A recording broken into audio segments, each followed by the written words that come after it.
শুধু দোয়া করলে যদি কবুল হইতো তাইলে তেমন ঝামেলা ছিল না, দোয়া করে না তো কি হয়েছে। কিন্তু বদদোয়া করলেও তো কবুল, দোয়া করে না, যদি বদদোয়া করে মুসিবত আছে না নাই। বাবা মার ছেলে মেয়েদের দৃষ্টান্ত তরমুজ আর ছুরির মতো। বাবা মা হলো ছুরি, ছেলে মেয়ে তরমুজ।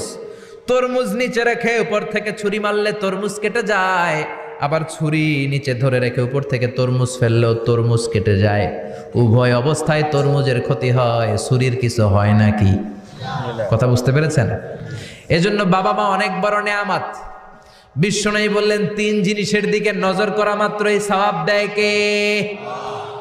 1 নম্বরে নাজার ইলাল মুসহাফ, কোরআনের দিকে তাকানো মাত্র সওয়াব। 2 নম্বরে নাজার ইলাল কাবা, কাবার দিকে তাকানো মাত্রই সওয়াব। 3 নম্বরে নাজার ইলা ওয়াজহিল ওয়ালিদাইন, মাতা পিতার চেহারার দিকে রহমতের নজরে তাকালে কবুল হজের সওয়াব দিবে কে? এখানে হাজী সাহেব আছেন না অনেক? 3 লাখ 4 লাখ 5 লাখ দিয়ে হজ করে আসছেন, তো বুকে হাত দিয়ে কেউ বলতে পারবেন হুজুর আমি 100% আমার হজটা কবুল হয়েছে?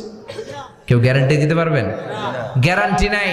কিন্তু মায়ের চেহারার দিকে রহমতের নজর নিয়ে তাকালে, ছোটবেলা আমার মারে আমি কত কষ্ট দিলাম, কত কষ্ট করে ফ্যামিলিটা সামলাতে, যে আমার জনম দুঃখিনী মা, কথাগুলো ভেবে মায়ের চেহারার দিকে একটা নজর দেন, কবুল হজের সওয়াব আপনার আমল নামায় দিয়ে দিবে কে?